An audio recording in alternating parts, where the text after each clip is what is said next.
का निधन हुआ है। नीलमणि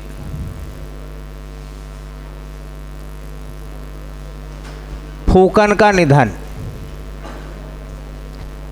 अब सवाल यह है कि नीलमणि फूकन का निधन हुआ है तो उनका संबंध किस क्षेत्र से था।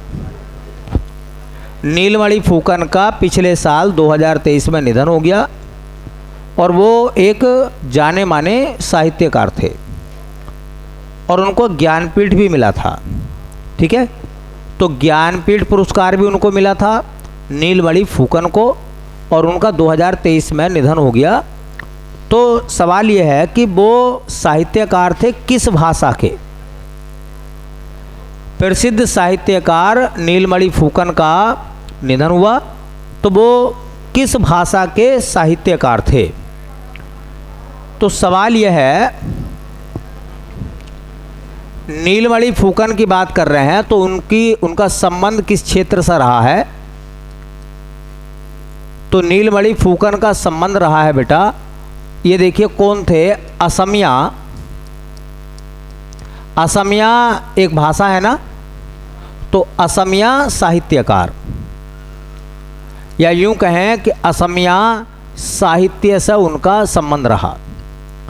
वो असम के एक फेमस राइटर थे, लेखक थे, मतलब उपन्यास लिखे उन्होंने, गीत लिखे असमिया में बहुत सारे, नीलमणि फूकन। अब चूंकि ये बड़ा नाम इस वजह से भी है क्योंकि इनको जो है ज्ञानपीठ पुरस्कार मिला था। ठीक है, तो कौन कौन से सम्मान जो है भारत सरकार के द्वारा इनको दिए गए थे।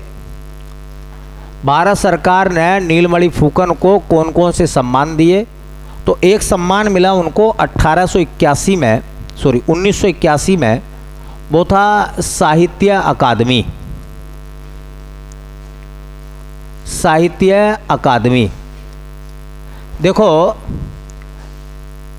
ये जो साहित्य अकादमी सम्मान होता है ना, ये हिंदी में भी दिया जाता है, अंग्रेजी में भी दिया जाता है, बांग्ला, कन्नड़, तेलुगु, मलयालम, पंजाबी, असमिया सभी भाषाओं में दिया जाता है। तो असमिया भाषा का इनको साहित्य अकेडमी अवार्ड में मिला था।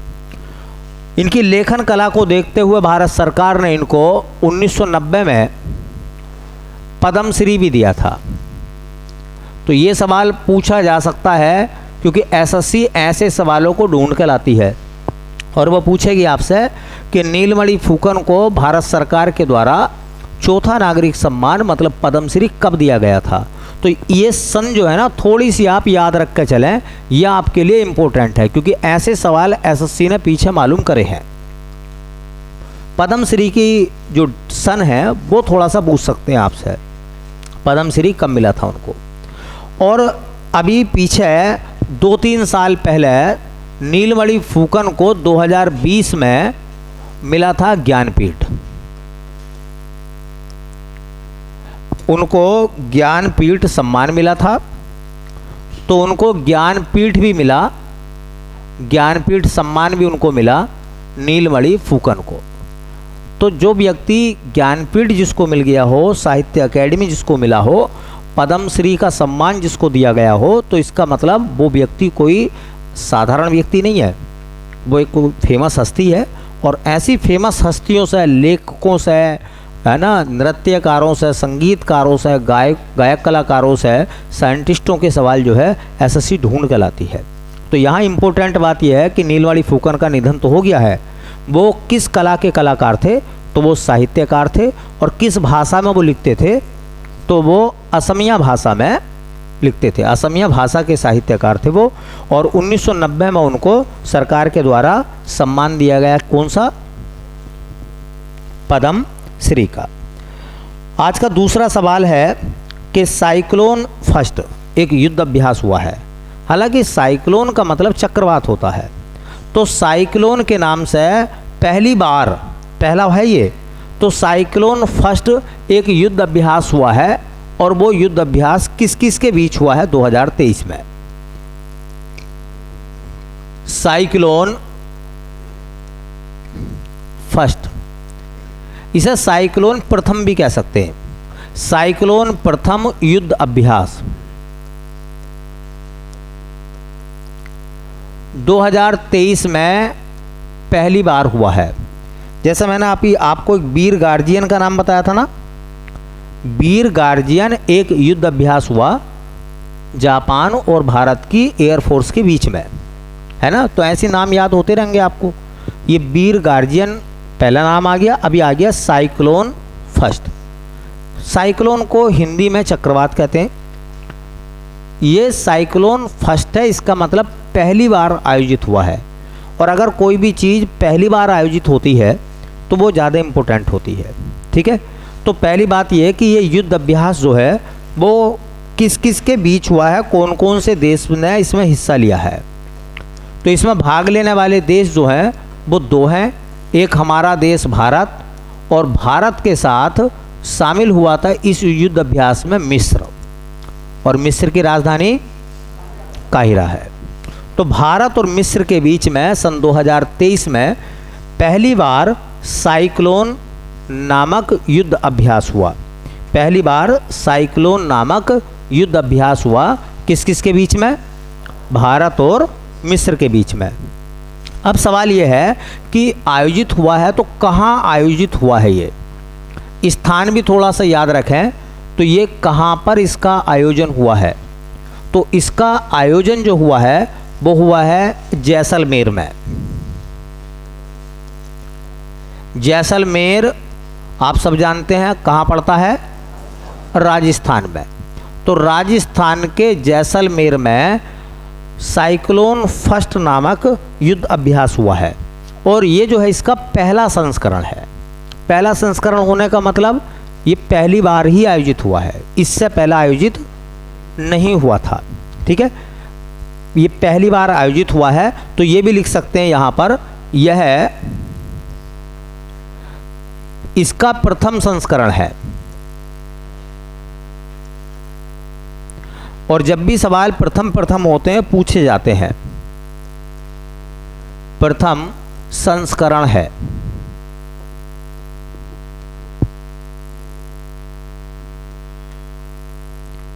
ये इसका कैसा संस्करण है बेटा?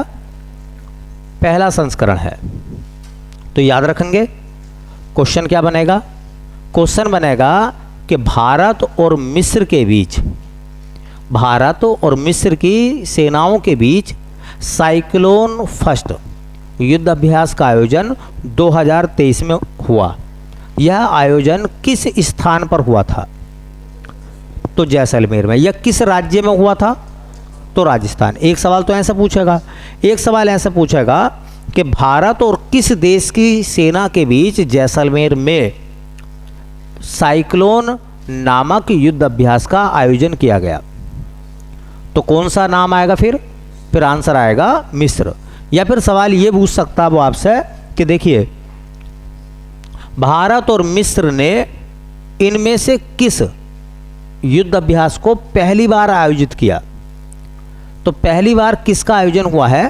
तो वो है साइक्लोन का, ठीक है। साइक्लोन एक युद्ध अभ्यास है और ये हुआ है भारत और मिस्र की सेनाओं के बीच में। अच्छा, जैसलमेर में ज़मीन है, रेत है, ज़मीन है, तो ये थल सेना का है या नेवी का है या फिर ये वायुसेना का है? तो ये थल सेना का है। जब भी कभी देखिए सेना शब्द का हम लोग इस्तेमाल करेंगे तो हम थल सेना के बारे में करेंगे, और जब हम वायुसेना की बात करेंगे तो वहाँ वायुसेना लिखते हैं हम, जल सेना की बात करेंगे तो वहाँ जल सेना शब्द लिखते हैं हम। लेकिन जब हम सेना शब्द बोलते हैं तो इसका मतलब नाम आता है सिर्फ थल सेना का, ठीक है। चलिए एक सवाल और है, और सवाल ये है कि प्रोजेक्ट 75 के तहत कलवरी श्रेणी की छठी पनडुब्बी कौन सी है? ये कह रहे हैं प्रोजेक्ट 75 के तहत एक प्रोजेक्ट सरकार ने चलाया, नाम दिया उसको 75। प्रोजेक्ट 75 के तहत कलवरी या कलावरी श्रेणी की छठी पनडुब्बी कौन सी है जिसका निर्माण जो है मझगांव डाक शिपयार्ड में शुरू हुआ है? ठीक है। अब ऐसे नाम आपके सामने आएंगे तो मैं आपको बता दूं प्रोजेक्ट 75, इसे कहते हैं P75। P75 के तहत कलाबरी श्रेणी की 6 पनडुब्बियाँ बनाने का निर्णय भारत सरकार ने लिया, जिनमें से छठी का नाम है INS बागीर। INS बागीर उसका नाम है। तो ऐसे लिख लें आप एक हेडिंग बना के, परियोजना 75 उसे हम कहेंगे, या तो कहोगे परियोजना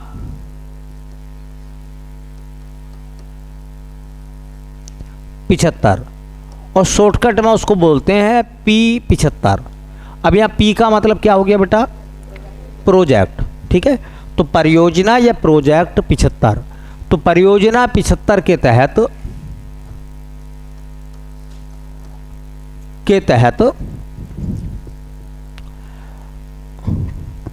बनी कलवरी श्रेणी की पनडुब्बियाँ,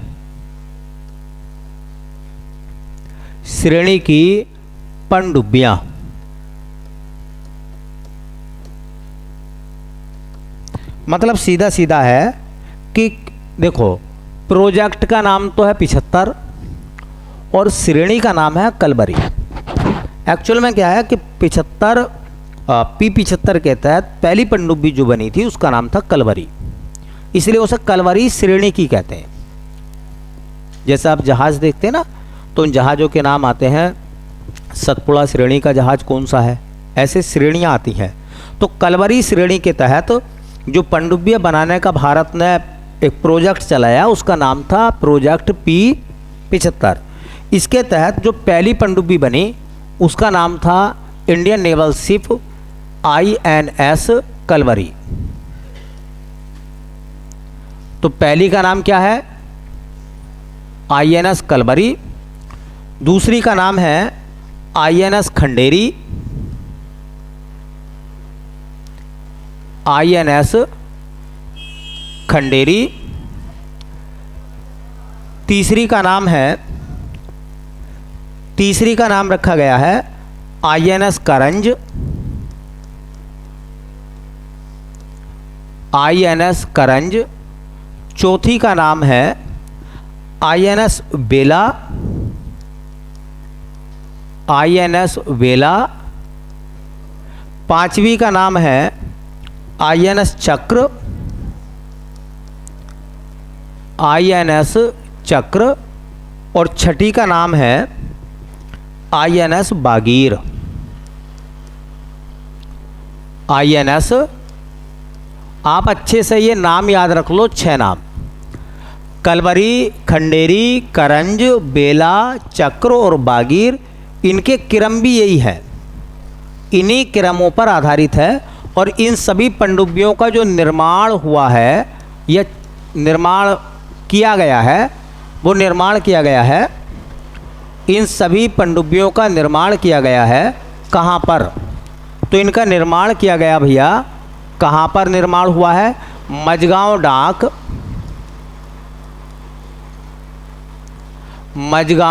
डाक शिपयार्ड, मझगांव डाक शिपयार्ड। और ये पड़ता कहाँ है? ये है मुंबई में।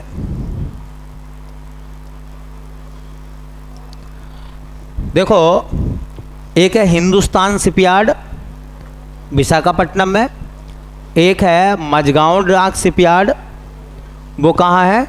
मुंबई में। और एक है गोल्डन रीच शिपयार्ड, कहाँ पड़ता है वो? कलकत्ता में। और मैं कहूँगा कोचीन शिपयार्ड कहाँ है? तो कोचीन में है ना। गोवा शिपयार्ड कहाँ है? गोवा में। तो बाकी शिपयार्डों के नाम तो ऐसे याद हो जाएंगे, लेकिन 3 याद रखने हैं। पहले तो सवाल याद रखो, ये सब की सब जो पनडुब्बियाँ हैं ये कलवरी श्रेणी की हैं, क्योंकि पहली पनडुब्बी का नाम कलवरी है, इसलिए कलवरी सीरीज कहते हैं इसको हम। ठीक है। दूसरा याद रखना है कि इन सब का निर्माण जो है वो किस प्रोजेक्ट के तहत किया गया है, तो उसका नाम है P75। और SSC ये सवाल ढूंढ कर लाती हैं ऐसे, और ये पता नहीं चलता, वो पूछेगी कि बताओ प्रोजेक्ट 75 के तहत बनने वाली पहली पनडुब्बी का नाम क्या था, है। वो पूछेगा प्रोजेक्ट 75 के तहत कलवरी श्रेणी की बताइए चौथी पनडुब्बी का नाम क्या था। तो ये नंबर भी इनके ऐसे ही हैं, तो जो जिस नंबर पर है वो आपको याद रखना पड़ेगा। ऐसा नहीं कि इनके नंबर आप आगे पीछे कर देंगे। कलवरी श्रेणी की छठी पनडुब्बी जो है उसका नाम क्या है, INS बागीर। क्या नाम है, INS बागीर। कि आप ना कुछ शिपयार्डों के नाम याद रखो, ये आ जाते हैं पेपर में। सबसे पुराना और बड़ा शिपयार्ड जो हमारा उसका नाम है हिंदुस्तान शिपयार्ड। बस याद रख लेना, पूछेगा कहाँ है तो Visakhapatnam.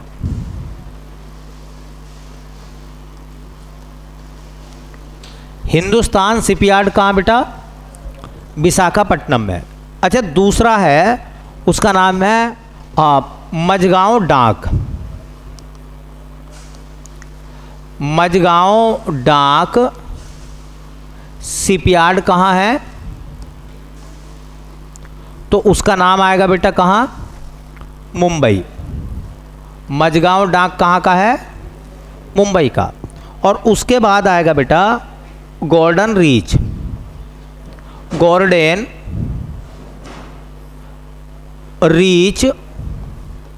Shipyard. Golden reach shipyard कहाँ का है, तो ये कलकत्ता का है। कहाँ का है, अच्छा मैं कहूँगा कि कोचीन शिपयार्ड कहाँ है, तो कोचीन में। अच्छा मैं कहूँगा गोवा शिपयार्ड कहाँ है, तो गोवा में। ठीक है, गोवा शिपयार्ड गोवा में है, कोचीन शिपयार्ड कोचीन में है। तो उनके नाम तो ऑटोमेटिक बना ही देंगे आप, लेकिन फिर भी 3 शिपयार्ड याद रखो क्योंकि इनके नाम आसानी से लगते नहीं है और ये तीनों शिपयार्ड जो है ना पूछे जाते हैं। हिंदुस्तान शिपयार्ड, मझगांव डाक और गोल्डन रीच, ये 3 शिपयार्ड हैं और इन्हीं तीनों शिपयार्डों के बारे में एग्जामिनर मालूम करता है। चलिए भाई अगला सवाल शुरू कर रहे हैं। एक युद्ध अभ्यास है, उसका नाम है वरुण। एक युद्ध अभ्यास का नाम है बेटा और उसका नाम है वरुण। तो एक है वरुण,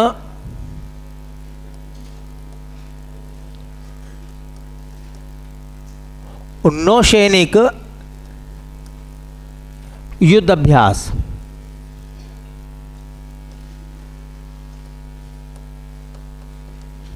वरुण नौसैनिक युद्ध अभ्यास 2023 में हुआ है ये भी। तो ये तीसरा आ गया, तीसरी एक्सरसाइज आ गई। वीर गार्जियन जापान और भारत, है ना।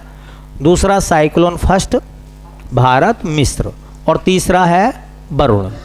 जब भी आएंगे ना हम पिछले भी रिवाइज करते रहेंगे ताकि वो चीज़ें हमारे दिमाग से बाहर ना हो जा। ठीक है, ये जो युद्ध अभ्यास है, अब देखो मैंने इसके साथ लिखा है, मैंने लिखा है नौसैनिक।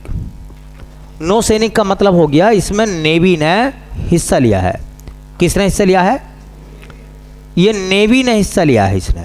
मतलब इसमें दोनों देशों की नेवी जो है, जल सेना जो है, उसने हिस्सा लिया है। ठीक है, तो अब सवाल निकल कर आता है कि वरुण नौसैनिक युद्ध अभ्यास का आयोजन किस देश में हुआ, तो या किन किन देशों ने हिस्सा लिया है। तो एक तो है भारत हमारा, और भारत के साथ साथ है फ्रांस। तो भारत और फ्रांस की नौसेनाओं के बीच में 2023 में एक युद्ध अभ्यास होता है और उसका नाम क्या है, वरुण। वरुण आज का नहीं है, ये बहुत समय से ये युद्ध अभ्यास चलता चला आ रहा है दोनों देशों के बीच में। तो इसका संस्करण ये जो है ये 21वां है। कौन से नंबर का है ये, 21वां, मतलब 21वां संस्करण है ये। इसका मतलब ये कि इससे पहले 20 बार और दोनों देशों के बीच में एक्सरसाइज हो चुकी है, ये 21वां है। और इसका आयोजन जो हुआ है, इसका जो आयोजन हुआ है वो आयोजन हुआ है भारत में। और भारत में कहाँ हुआ है, अब देखो नौसेना का तो समुद्र में होगा, ज़मीन पर तो होगा नहीं, ठीक है। और समुद्र हमारे यहाँ या तो अरब सागर में है, या फिर है बंगाल की खाड़ी में, या फिर आ जाएगा हिंद महासागर। तो ये आयोजन भारत में हुआ है अरब सागर में। कहाँ? अरब सागर में ये एक्सरसाइज हुई है। और अरब सागर में भी, अरब सागर की तरफ जो हमारा हिस्सा लगता है उसे कहते हैं पश्चिमी घाट। क्या कहते हैं? तो पश्चिमी घाट पर इसका आयोजन हुआ है, पश्चिमी घाट पर इसका आयोजन हुआ है। बस आप नाम याद रखें कि वरुण एक्सरसाइज जो है वो नेवी की एक्सरसाइज है, भारत और फ्रांस के बीच में होती है। इस बार इसका आयोजन भारत में हुआ, और भारत में भी कहाँ हुआ? बोलो, अरब सागर में, है ना। अरब सागर कह दो या फिर पश्चिमी घाट कह दो, ठीक। चलिए अगला जो सवाल है वो कुछ इस तरह से है भैया। देखिए अगला जो सवाल है, सवाल यह है कि अंधता नियंत्रण पॉलिसी, अंधता नियंत्रण पॉलिसी लागू करने वाला राज्य कौन सा है? ऐसा राज्य जिसने अंधता नियंत्रण पॉलिसी को लागू किया है। अंधता नियंत्रण पॉलिसी लागू करने वाला राज्य है, लागू करने वाला राज्य है। 2023 में एक राज्य ने अंधता नियंत्रण पॉलिसी को लागू करा, और ऐसा करने वाला वो भारत का पहला राज्य बना। ऐसा करने वाला वो भारत का पहला राज्य बना, ठीक है। तो अंधता नियंत्रण पॉलिसी लागू करने वाला राज्य बना बेटा, उस राज्य का नाम है राजस्थान। क्या नाम है? राजस्थान। और इससे रिलेटेड एक सवाल और बन जाएगा, ऐसा भी पूछ सकते हैं वो कि देखिए अंधता नियंत्रण राजस्थान, अंधता नियंत्रण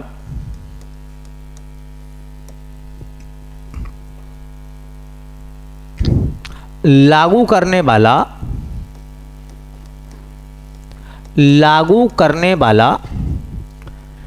देश का पहला राज्य बना है। देश का पहला राज्य बना है। अब थोड़ा सा ना इसका बैकग्राउंड समझिए, मामला क्या है। अंधता नियंत्रण, आप सब जानते हैं कि अगर कोई व्यक्ति अंधा होता है और अगर उसको उसकी कॉर्निया डैमेज हो गई है और अगर उसको कॉर्निया मिल जा तो वो आगे अपनी लाइफ में चीज़ों को देख सकता है, कॉर्निया की वजह से है। देखो अंधा जो होता है ना आदमी, कई तरीके से होता है ना। कुछ दिमाग के अंधे होते हैं, और जो दिमाग के अंधे होते हैं उन्हें कुछ भी दिखाई नहीं देता, और इनका कोई इलाज भी नहीं है। इनका कोई इलाज नहीं है, इन्हें कितने ही समझा लो, इन्हें कितने चीज़ों को दिखा दो, जब ये दिमाग से अंधे हैं तो जो आदमी दिमाग से अंधा उसे क्या दिखाई देगा? उसे कुछ भी दिखाई नहीं देगा। वो गूंगे और बहरे की तरह काम करता, मतलब वो अपने मन की करेगा। उसे कहते हैं दिमागी रूप से अंधा होना। एक अंधे होते हैं कॉर्निया की वजह से। होता क्या है कि हमारे जो आँख की कॉर्निया है वो डैमेज हो जाती है, और आँख की कॉर्निया ही बाह्य प्रकाश को खींच के लेंस तक ले जाने का काम करती है। और जब कॉर्निया डैमेज हो गई तो बाहर का प्रकाश लेंस पर नहीं पहुंचेगा, और लेंस पर प्रकाश नहीं पहुंचेगा तो रेटिना पर प्रतिबिंब कैसा बनेगा? और अगर रेटिना पर प्रतिबिंब नहीं बनेगा तो हमारा दिमाग क्या पढ़ेगा? भाई दिमाग वो चीज़ पढ़ता है जो रेटिना पर प्रतिबिंब बनता है। रेटिना पर बने हुए प्रतिबिंब को पढ़ने का काम कौन करता है? हमारा दिमाग करता है। आंखें बंद करके किताब के सामने पहुंच जाओ, दिमाग कुछ भी नहीं पढ़ेगा। भाई दिमाग से पढ़ रहे हो क्या तुम? दिमाग पढ़ता है, लेकिन दिमाग वो चीज़ पढ़ता है जो उसे दिखाई देती है। बोलो। इसलिए देखो कॉर्निया डैमेज हो गई है किसी व्यक्ति की, तो कॉर्निया का प्रत्यारोपण हो सकता है, कॉर्निया का ऑपरेशन हो जाता। और कॉर्निया लेबोरेटरी में तो नहीं बनाई गई अभी तक, लेकिन जो लोग नेत्र दान करते हैं वो अपनी आँख का कौन सा हिस्सा दान करके जाते हैं, कॉर्निया दान करते हैं। अब मान लो कहीं से कोई एक्सीडेंट हो गया या किसी की डेथ हो गई और कॉर्निया वहाँ से मिल गई, तो वो कॉर्निया अगर दूसरे में ट्रांसप्लांट कर दी जाए तो दूसरा आदमी जो अब तक कॉर्निया की वजह से अंधा था अब वो देख सकता है। बोलो।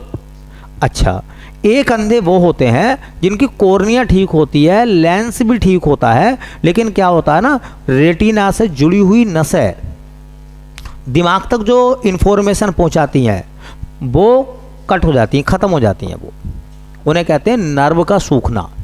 क्या कहते हैं? ऑप्टिकल नर्व का सूखना। तो क्या हुआ, जो चीज़ आँख ने देखी उसका प्रतिबिंब रेटिना पर बना, अब वो रेटिना पे बना हुआ रह गया, वो दिमाग तक इन्फॉर्मेशन पहुंची नहीं। जब दिमाग तक इन्फॉर्मेशन नहीं पहुंचेगी, भाई एक बात बताओ, अगर किसी के यहाँ शादी हो और एक आदमी गांव में दावत देना आपके घर आता है और आपको कार्ड दे कर जाता है, तो आपकी जिम्मेदारी बनती है कि उस दावत में जाएं या ना जाएं, ये आपके ऊपर निर्भर करेगा। लेकिन दावत तो आपको मिली ना, इन्फॉर्मेशन तो मिल गई। अब एक आदमी जल्दी जल्दी में आया और वो पड़ोसी किसी आदमी को तुम्हारे हिस्से का कार्ड देकर चला गया और बोला कि भाई साहब उन्हें दे दियो कार्ड, और वो निकल गया उधर से उधर ही। अच्छा, उसने हमें दिया ही ना। अब अच्छा, उसकी शादी भी बीत गई, 15 दिन बाद वो मिला, बोले भाई साहब शादी में ना आए। अब बताओ, हमारे पास जब इन्फॉर्मेशन नहीं आई तो हमें कैसे पता चलेगा भी तुम्हारे घर शादी है? बोलो, कार्ड से तो पता चलेगा ना। तो ऐसी एक प्रतिबिंब रेटिना पे बना, लेकिन दिमाग तक रेटिना ने नहीं पहुंचाया। जो रेटिना को और दिमाग को जोड़ने वाली नसें थी अब वो सूख गई। तो इनका कॉर्निया ट्रांसप्लांट भी अगर कर दिया जाए तो भी ये नहीं देखेंगे, तो भी नहीं देखेंगे।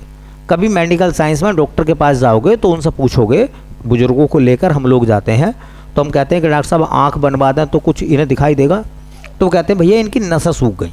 वो सीधा सीधा कहते हैं ऑप्टिकल नर्व नहीं सूखी, वो कहते हैं इनकी नसें सूख गई। नस सूखने का मतलब क्या है? वो जो नर्व है जो इन्फॉर्म कर रही है ब्रेन को और रेटिना को, वो अगर सूख जाएंगी तो फिर कुछ नहीं होने वाला। तो यहाँ राजस्थान ने क्या करा है? राजस्थान ने करा है ये कि जो लोग अंधे हैं और कॉर्निया की वजह से अंधे हैं, तो उसने क्या करा है, एक पॉलिसी लागू करी है और उस पॉलिसी के तहत उन लोगों को नॉमिनेट करा जाएगा, उनके नाम वाम लिखे जाएंगे जो कॉर्निया की वजह से अंधे हैं, और ये व्यवस्था करी जाएगी कि कितनी कॉर्निया जो हैं वो मिल सकती हैं और मैक्सिमम लोगों को उनका लाभ मिल सके, ज़्यादातर लोगों को उन कॉर्निया का लाभ मिल सके। तो वो जो पॉलिसी है उसको नाम दिया गया है अंधता नियंत्रण पॉलिसी। ठीक है, और ये किसने लागू करी है?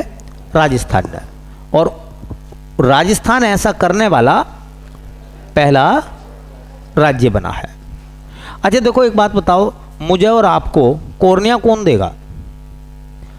ये तो लोग जो नेत्रदान करते हैं, तो आप जानते हैं ना, जो लोग नेत्रदान करते हैं, डॉक्यूमेंट्स फाइल करते हैं वो अपने कि हम अपने आंखों को दान करके जाएंगे, वो सब आंकड़ा सरकार के पास होता नहीं होता। ठीक है, अब किसी आदमी से कॉर्निया ली गई है, किसको वो ट्रांसप्लांट की गई है, ठीक है, तो वो सब चीज़ें जो है इस पॉलिसी के दायरे मांगी। ठीक, तो याद रखना, अंधता नियंत्रण पॉलिसी लागू करने वाला पहला राज्य कौन सा बना? तो वो बना बेटा राजस्थान। ठीक है, राजस्थान। चलिए एक और सवाल,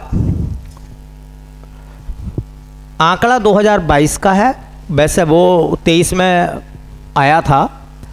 71वीं मिस यूनिवर्स, 71वीं मिस यूनिवर्स, 71वीं मिस यूनिवर्स 2022। तो मिस यूनिवर्स का खिताब 2022 में किसने जीता? तो इसकी जो विजेता बनी है उनका नाम याद रखना बस।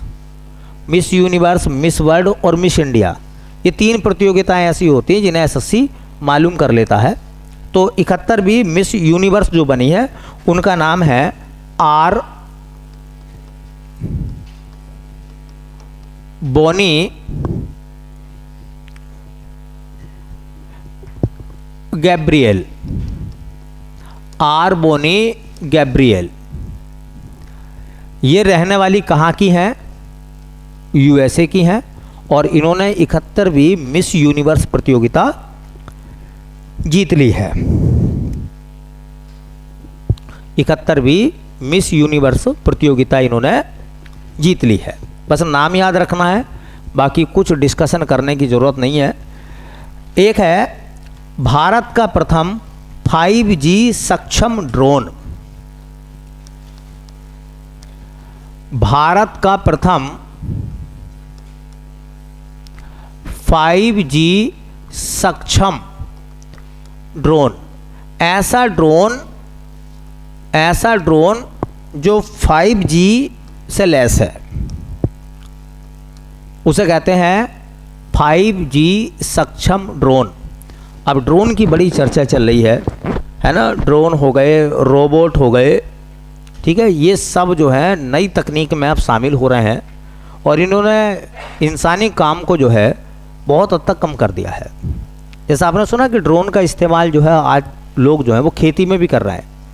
गन्ना इतना बड़ा बड़ा हो जाता है, उसमें दवा या खाद का बिखराव करने के लिए गन्ने में बढ़ना बड़ा मुश्किल है। अब उन्होंने ड्रोन में क्या करा है ना, वो दवाई वगैरह डाल दी और ड्रोन को छोड़ दिया, बस डोल पे बैठे हैं, मामला चल लिया। और ड्रोन घूम घूम के सब में क्या कर रहा है, दवाई का छिड़काव कर रहा है। तो मेडिकल साइंस में ड्रोन का इस्तेमाल हो रहा है। एक सैंपल को मेडिकल जांच जो होती है उसे दूसरे स्टेट तक पहुंचाने में ड्रोन जा रहा है। बाय रोड बाय ट्रेन कुछ नहीं, ड्रोन जा रहा है। अब ड्रोन के माध्यम से चीज़ें हो रही हैं। युद्ध में ड्रोन का इस्तेमाल हो रहा है। आप देख रहे होंगे फिलिस्तीन और गाजा के बीच में और इजराइल के बीच में ड्रोन से लड़ाई हो रही है ना। इंसान घर बैठा ऑफिस में अपने एसी वाले में ड्रोन छोड़ दिया, है ना। ड्रोन गया, ढूंढ रहा, अच्छा यहाँ क्या चल रहा भाई, इतने सारे बच्चे बैठे हैं, बच्चे हैं कौन है, ये आतंकवादी क्या, वो देख रहा, मास्टर साहब भी खड़े हैं, बोर्ड भी है ना। छोड़ो छोड़ो छोड़ो, निकलो, आगे निकल गया वो ड्रोन है। वहाँ क्यों अटैक करेगा, उन्होंने कहा बच्चे पढ़ रहे हैं, स्कूल है इसका मतलब। कोई आगे गया, उन्होंने देखा अच्छा यहाँ लोग बैठे हैं, इन पर बंदूक भी है, अच्छा ये जो है हाँ आतंकवादी है। वहीं उनने गोला छोड़ा, नीचे आया, सब सुहा। अब ड्रोन का इस्तेमाल बड़ी जगह हो रहा है और जंगें जो है ना अब बदल गई। अब सेना की जंग आमने सामने की इतनी नहीं है, इतनी हथियारों की जंग है। बैलिस्टिक मिसाइल चल रही हैं, नहीं चल रही, अंतर महाद्वीपीय मिसाइलें चल रही हैं, है ना। 10-10 हज़ार किलोमीटर की रेंज है इनकी, है। यहाँ से 10,000 किलोमीटर दूसरे देश पर अटैक कर दिया घर बैठ के। अब जाने की ज़रूरत नहीं है, ठीक है, यहीं से गोला छोड़ो, राजधानी ख़त्म। तो अब लड़ाइयाँ ऐसी बदल गई ना चीज़ें, अब चीज़ें बदल गई हैं। तो मतलब सीधा सीधा यही है कि अब ड्रोन का बड़ा इस्तेमाल हो रहा है जगह जगह। तो भारत का पहला 5G सक्षम, मतलब 5G से लैस, देखो पहला है तो ज़्यादा इम्पोर्टेंट है, 5G से लैस है। उस ड्रोन का नाम क्या है ये बताना था आपको। इस ड्रोन का नाम क्या रखा गया है? 5G से सक्षम ड्रोन का नाम पूछेंगे क्या रखा गया है, तो उसका नाम है स्काई वॉक। नाम भी देखो बड़ा सुंदर है, स्काई वॉक, है ना, आसमान में घूमने वाला, स्काई वॉक। और कहते हैं कि जिस कंपनी ने इसको बनाया है उस कंपनी का नाम है IG drones. IG drones company है, नई दिल्ली में उसका हेडक्वार्टर है। तुम्हें कंपनी से कोई मतलब नहीं, कोई मंगवाना तो रही है, जो कंपनी का नाम आपको याद रखना, बस स्काई वॉक क्या है, स्काई वॉक क्या है ये याद रखना है। तो स्काई वॉक एक ड्रोन है और 5G से लैस है और ये भारत का पहला है, भारत का पहला ड्रोन है। चलिए एक क्वेश्चन है, कह रहे हैं कि लैटिन अमेरिका को निर्यात किया गया पहला जहाज। हमने एक जहाज बनाया है और हमने लैटिन अमेरिका कहते हैं दक्षिणी अमेरिका को, दक्षिणी अमेरिका महाद्वीप के एक देश को वो हमने जहाज निर्यात करा है, हमने भारत की तरफ से, और पहली बार ऐसा हुआ है, ठीक है। जो अब हम जहाज भी बना के क्या कर रहे हैं, बेच रहे हैं। और दुनिया में यही तो चीज़ें हैं। ये जो विकसित देश आप गा रहे हैं, ये कौन विकसित देश है? ये विकसित देश वो हैं जो अपने व्यापार से विकसित हुए हैं। इन्होंने क्या करा, बड़े बड़े उपकरण बनाए। अब तुमने देखा राफेल हम कहाँ से लेकर आए? फ्रांस है। बताओ, अब फ्रांस ने जो राफेल बनाया होगा क्या उतने में बेच दिया है? उससे कई हजार गुना उसने लाभ लिया होगा, कई हजार गुना। तो जाहिर सी बात है, एक नया इन्वेंशन करा, वो नया इन्वेंशन सफल हुआ और उससे जो चीज़ें बनी वो दुनिया में बेची। अब हर आदमी को ज़रूरत है, अब हर आदमी को क्या है, ज़रूरत है। जब चीज़ें बिकेंगी तो आप अमीर होंगे, क्योंकि आप अपनी लागत से कई गुना कमा रहे हैं। तो ये ऐसे विकसित हुए हैं। ठीक है, अब भारत भी कह रहे हैं कि 2047 तक मोदी जी कह रहे हैं कि हम जो है विकसित कर देंगे। ठीक है, नहीं होगा तो हम कर देंगे, कुल मिला के कर देंगे वो। ठीक है, उसकी वजह क्या निकल कर आ रही है? वजह यही है, आज हमने चाइना से बहुत सारा सामान लेना बंद कर दिया। आज इंडिया के अंदर जो वंदे भारत है उसकी वर्ल्ड में बड़ी डिमांड आ रही है। दुनिया के बहुत सारे देश कह रहे हैं भारत से कि वंदे भारत हमें दे दीजिए, मतलब ये जो टेक्निक है ऐसी ट्रेन बना कर हमें दे दो, हम भी इसे चलाना चाहते हैं अपने यहाँ। हमारे यहाँ लोग पत्थर फेंक रहे हैं वंदे भारत पे। ठीक है, वो पत्थर वही लोग फेंक रहे हैं, जैसे गाड़ी जाती है ना कुत्ते भौंकते हैं, तो उनका यही हिसाब है। वंदे भारत की डिमांड है। कल ये ट्रेन दुनिया के तमाम देशों में बिकेगी तो भारत उतने में थोड़ी बेच देगा जितने में बनाएगा, भारत उससे कई गुना लाभ लेगा। इससे भारत की इकोनॉमी डेवलप होगी या नहीं होगी? और जब देश की इकोनॉमी डेवलप होती है तो उसमें सबका लाभ होता है या नहीं होता? तो धीरे धीरे करके आज डिफेंस के हमने तमाम उपकरण जो बाहर से लेने बंद कर दिए। रक्षा उपकरण नहीं खरीद रहे अब हम। ठीक है, रक्षा उपकरण नहीं खरीद रहे बल्कि खुद घर बना रहे हैं। आज बना रहे हैं धीरे धीरे, कल एक दिन हम उस्ताद हो जाएंगे इन चीज़ों के, और जब हम उस्ताद हो जाएंगे तो फिर हम दुनिया को बेचेंगे। क्या नाम है, अमेरिका और रसिया करते क्या हैं, ये बड़े बड़े हथियार बनाते हैं, जंगी जहाज बनाते हैं और दुनिया के लोगों को सप्लाई करते हैं। बोलो, बेच रहे हैं ये। तो जब आप नई चीज़ों को बनाओगे और बेचोगे तो आपकी तरक्की दिन दुगनी रात चुगनी होगी, और आप एक दिन जो है उस लिस्ट में शुमार हो जाएंगे जहाँ जापान है, जहाँ रसिया है, जहाँ अमेरिका है, जहाँ कनाडा है, आप भी उस लिस्ट में आ जाएंगे।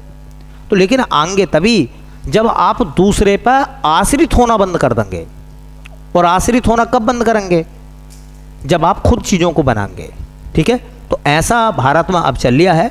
भारत मिसाइलें बना रिया है, भारत भी पानी के जहाज बना रिया है, और बहुत सारी चीज़ें दुनिया के देशों को वो निर्यात भी करना उसने शुरू कर दिया है। तो ऐसे एक जहाज निर्यात हुआ है, उसका नाम याद रखना है आपको।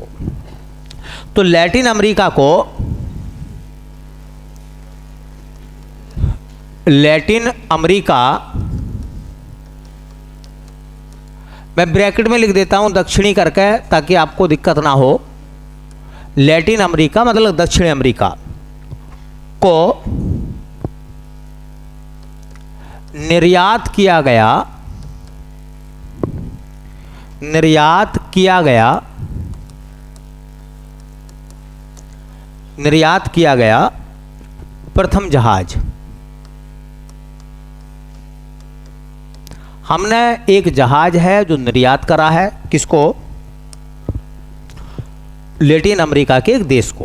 पहले तो देखेंगे जहाज का नाम क्या रखा गया है। तो उस जहाज का नाम है बेटा MV मालिशा। MV मालिशा। अच्छा, ये जहाज जो है वो किस देश को हमने दिया है? ये जिस देश ने हमसे लिया है उसका नाम है गुयेना। एक है फ्रेंच गुयेना और एक है गुयेना देश, आपने सुना होगा दक्षिणी अमेरिका में, उसको हमने ये दिया है। और इस जहाज का निर्माण कहाँ हुआ है? तो इस जहाज का निर्माण हुआ है गोल्डन रीच शिपयार्ड। कहाँ है? अभी बताया था, कलकत्ता में। देखो, जब भी नाम आएगा थोड़ा सा दिमाग पर कष्ट डालिए, अपने आप जवाब देगा दिमाग। तो गोल्डन रीच शिपयार्ड में इसको बनाया गया है, और ये भारत ने निर्यात करा है गुयेना को। ठीक है, गुयेना ने कही थी कि हमें जो है एक जो गश्ती जहाज नहीं होते, गश्ती समुद्र में गश्त लगाने के लिए, तो वो जहाज उन्होंने हमसे मांगा है। ठीक है, अब तुम जानते हो ट्रेन बनाने के मामले में चाइना जापान बहुत आगे हैं, लेकिन इनके चीज़ें बड़ी महंगी हैं, लोग अफोर्ड नहीं कर रहे हैं, देश अफोर्ड नहीं कर पा रहा है। और भारत की जो वंदे भारत है वो सस्ती भी है, तभी तो लोग आपसे चीज़ खरीदेंगे, भाई चीज़ भी आपको टिकाऊ मिले, थोड़ी सस्ती भी हो जा। तो कोई भी देश है अगर वो चीज़ आपसे लेगा तो ये दो चीज़ें देखता है। आप भी कोई सामान खरीदते हैं, दो चीज़ें देखते हैं, एक तो वो सामान टिकाऊ हो, दूसरा वो सामान मुनासिब रेटों में आपको मिले। तो आप शहर के इस कोने से दूसरे कोने पर दुकान पर जाकर सामान लेने जाते हैं, क्योंकि वहाँ आपको 2 रुपये सामान सस्ता मिलता है और अच्छा मिलता है। ये दो चीज़ें सामान में देखी जाती है, तीसरी कोई चीज़ नहीं देखी जाती। ठीक है, चलिए देखिए, एक कार्यक्रम शुरू हुआ, उसका नाम था सहर्ष कार्यक्रम। टाइम हो गया क्या? चलिए एक हेडिंग तो निपटा ही देंगे। एक कार्यक्रम हुआ, उसका नाम था सहर्ष कार्यक्रम। सहर्ष कार्यक्रम। अच्छा देखो, पहले सहर्ष का मतलब देखो, खुशी खुशी। क्या है? हर्ष होती है खुशी, सह मतलब साथ, खुशी के साथ, मतलब खुशी खुशी। ये कार्यक्रम है कि जो भी काम हो और रजामंदी से हो, खुशी खुशी हो, और उसका अपना अलग ही आनंद है। ये कार्यक्रम चलाया किसने? जिस राज्य ने चलाया उस राज्य का नाम है त्रिपुरा। तो पहला सवाल तो ये याद रखें कि सहर्ष कार्यक्रम किसने चलाया? किसने चलाया? ये चलाया किसने? सहर्ष कार्यक्रम का संबंध किससे है? ये सहर्ष कार्यक्रम किस मामले में चला? तो सहर्ष कार्यक्रम चलाया गया शिक्षा के संबंध में। किसके संबंध में? शिक्षा के संबंध में। शिक्षा के संबंध में चलाया गया। एक्चुअली में भारत में भी शिक्षा पद्धति में बहुत सारे विकार हैं, बहुत सारे विकार हैं। आपने एक शब्द सुना होगा, एक शब्द हमारे यहाँ आता है, एक शब्द आता है अंतेवासी। अंतेवासी हिंदी का एक शब्द है और उसमें कहा जाता है गुरु के पास रहकर अध्ययन करने वाला। गुरु के पास रहकर, पढ़ाने वाले टीचर के पास रहें। आपने देखा होगा उर्दू में जो लोग पढ़ने के लिए जाते हैं वो मदरसों में रहते हैं, वहीं रहते हैं, दिन में भी रात में भी, गुरु की नज़र के सामने। वरना जो ग्रंथ है वो याद हो जाएगा उनसे कि गुरुजी घर जाके कर लेंगे याद है। अरे भाई, कुरान है और बाकी जो चीज़ें हैं वो याद नहीं करते क्या? और कहते हैं गुरुजी घर जाके याद कर लेंगे। कोई याद कर लेगा? नहीं करेगा। घर तो घर है। अरे घर पढ़ने की जगह थोड़ी होती है, घर तो आराम करने की जगह है। जाकर सो, खाना खाओ। बोलो ऐसा है या नहीं है? तो हमारा एक शब्द होता है अंतेवासी, और अंतेवासी का मतलब होता है गुरु के पास रहकर अध्ययन करना। और आज की परंपरा ये हो गई है कि हम टीचर से भाग रहे हैं, टीचर से भाग रहे हैं। हम टीचर का सामना नहीं करना चाहते, है ना।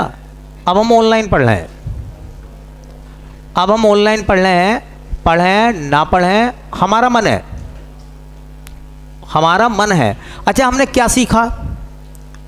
बात सुन लो बेटा, हमने क्या सीखा? क्या किसी ने पूछा आपसे ऑनलाइन में क्या सीखा आपने? अच्छा, क्या दिक्कत आई आपको? कोई पूछने वाला है? नहीं है, लेकिन फिर भी हम पढ़ रहे हैं।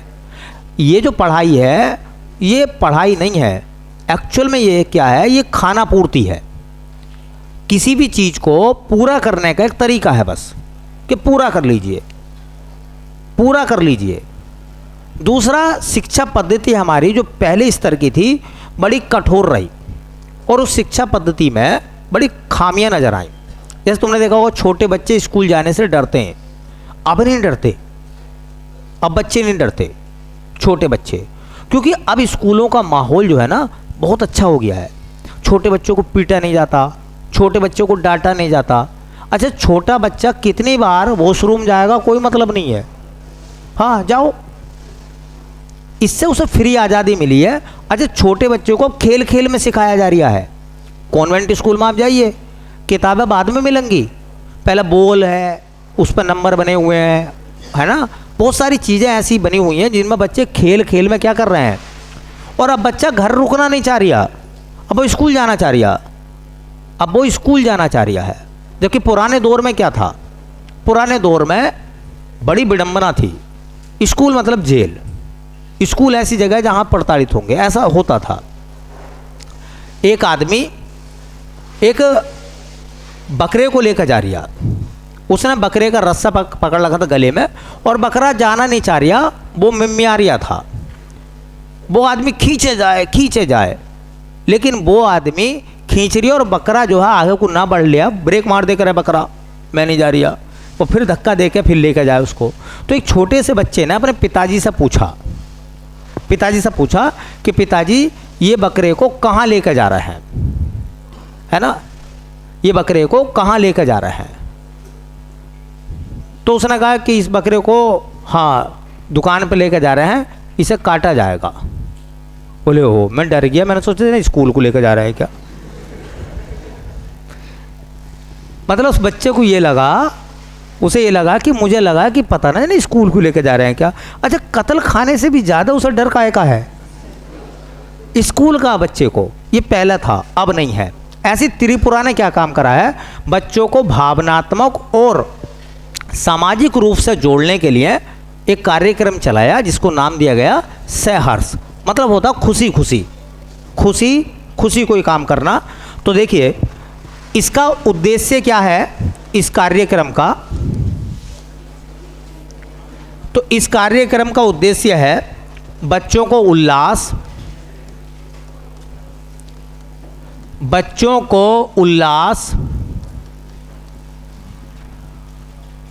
एवं